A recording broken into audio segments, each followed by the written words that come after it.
in Washington. He's now in New York City. When he was flying overhead, we were actually leaving the state.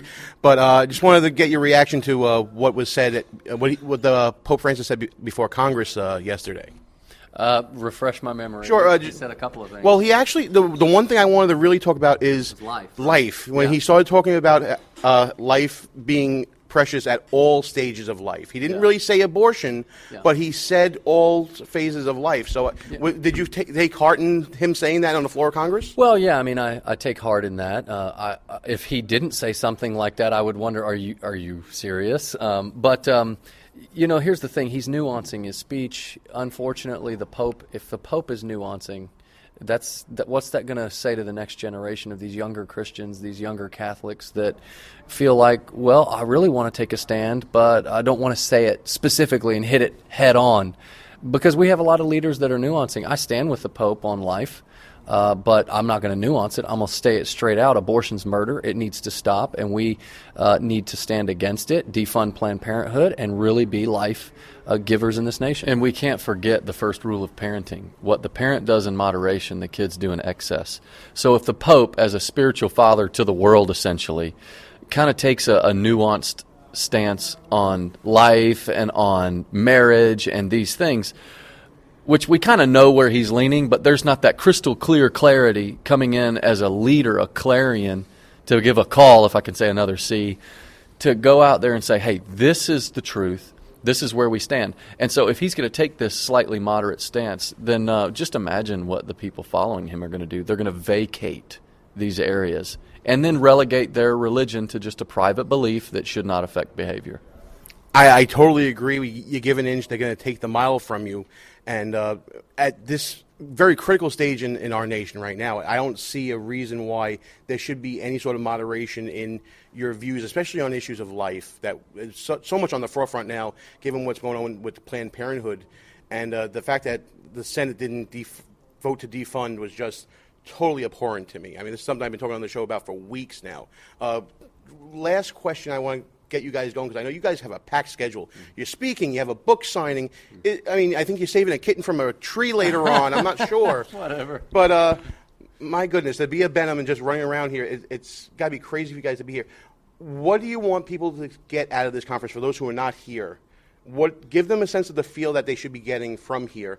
And then I want to get into all the plugs and everything that you guys are doing, the podcast, the books, everything. I think the most important thing that people not attending here we would want them to get is the fact that there are thousands of people that are willing to take a stand, that are bound by the truth, some Christian, some non-Christian, but we're bound by the Constitution. There are conservative folks that are out there that are willing to step in, that are willing to be a voice. And you know what? When one man takes a stand, as Billy Graham said, it stiffens the spine of another. It builds courage in others. That's because courage is contagious. So it's courageous out here.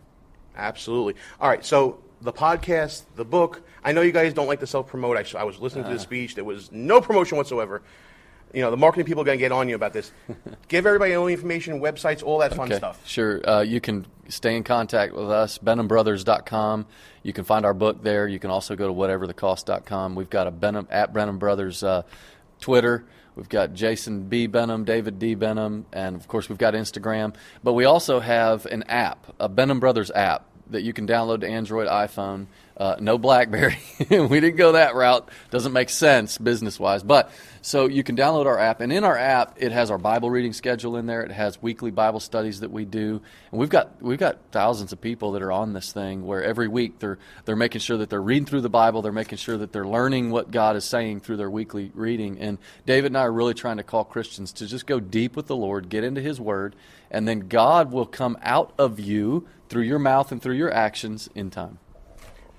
Every time I leave you guys after an interview, I get fuel to go on for another couple of weeks. Thanks so much for coming back on the show, guys. Thanks a whole lot. It's really inspiring all the time to be around you guys. Oh, man, it's great being around you, too. Good seeing you, buddy. Really inspiring all the time to be around you guys. Oh, man, it's great being around. And those were the dreamy and very passionate Benham brothers, Russ. Did you notice a little similarity between what Russ was talking about earlier about compromise and what the Benhams were saying? I couldn't tell you which one it was, by the way. What the Benhams were saying about the Pope nuancing when it came to talking about abortion, that just gives the other side the fuel to take more than the mile because you've already given the inch. That's what Russ was talking about. It applies to every setting of the conservative agenda, Russ. Absolutely. And, if we can't get Republican leaders to push an agenda forward to stop the funding of an organization that has been caught on tape negotiating the price for the sale of baby parts. Yes, you heard me right. For the sale of baby parts, negotiating prices. If we can't get a so-called conservative Republican majority in the House of Representatives and the Senate to stop funding that organization with taxpayer dollars, then what the hell are we doing here, folks? What are we doing? All funding bills originate from the House of Representatives, not from the President, not from anywhere else, from the House of Representatives. How can we not stop this funding? And for those of you rhinos out there who are so deathly afraid of the term government shutdown, first of all, I explained it earlier, but I'm going to run through real quick, Gene. Government shutdown, if the government gets shut down because a bill that was passed by the House and Senate gets vetoed by the President, if a spending bill gets vetoed by the President, then the President shut down the government. But for you rhinos out there that are so worried about shutting down the government, well, the Republicans will get blamed anyway. Let me give you a political science 101 fact here, or factoid, if you will. The past couple of big wins we had, or the past really big wins we've had, came on the heels of government shutdowns. In 1995, the government was shut down. And in 1996, Newt Gingrich and the Republican Revolution swept through the House of Representatives. In 2013, the government was shut down.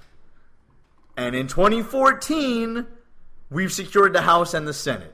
So when Republicans stood up for what they believed in, stood up for their principles, forced the Democrats to compromise by either eliminating something or adding something into a bill, and as a result, the government was shut down, Republicans swept huge victories. Huge victories.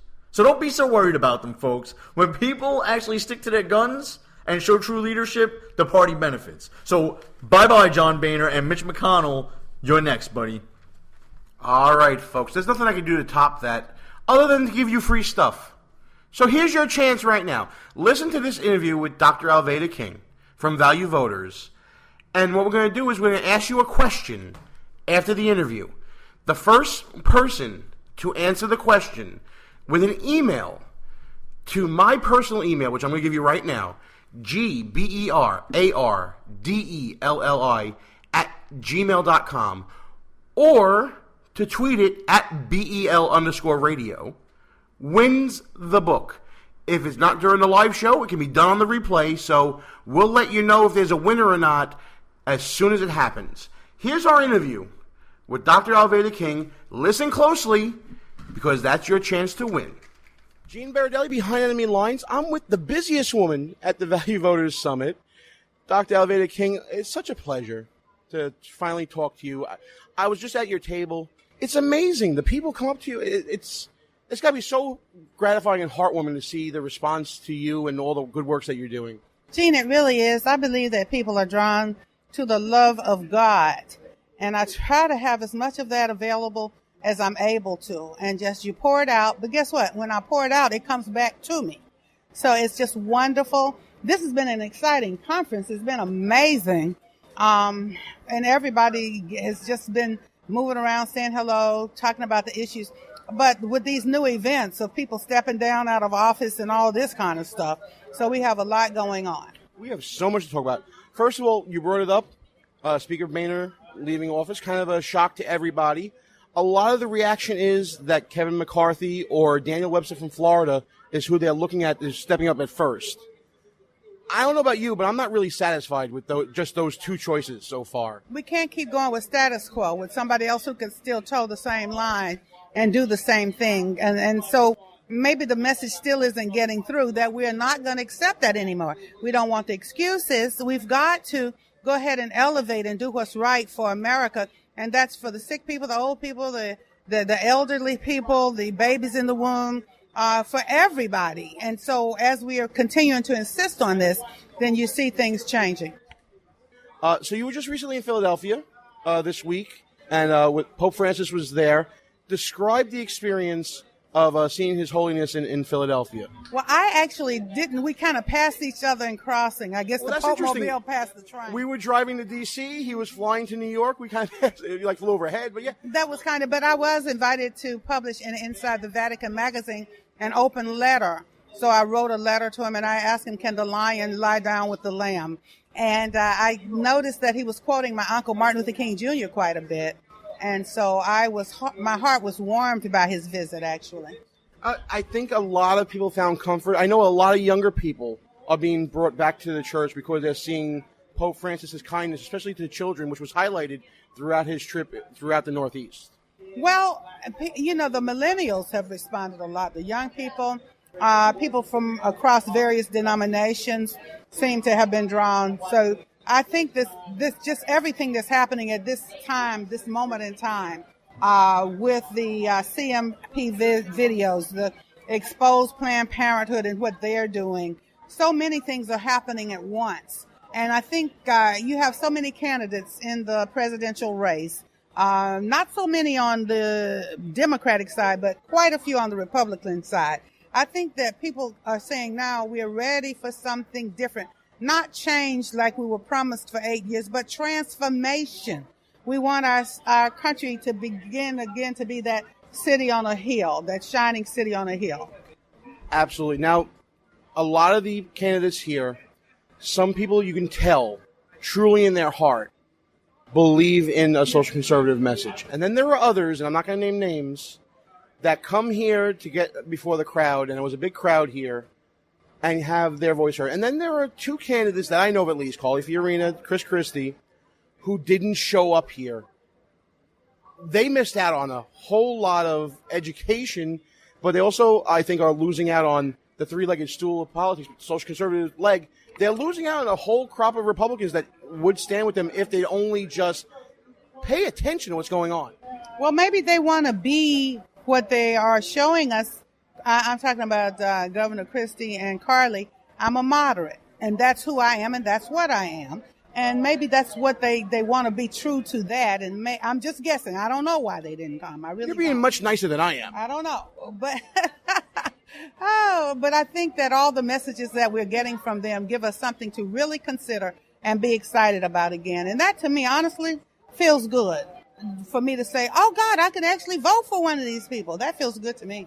It does feel good. It feels good that people are unafraid this time around to talk about these issues. That's the best thing that's coming out of this conference. Well, there are two people that ordinarily we might call polar opposites, but honestly, Donald Trump and Ben Carson have both demonstrated we're not going to be politically correct. We're not going to step back and say we misspoke.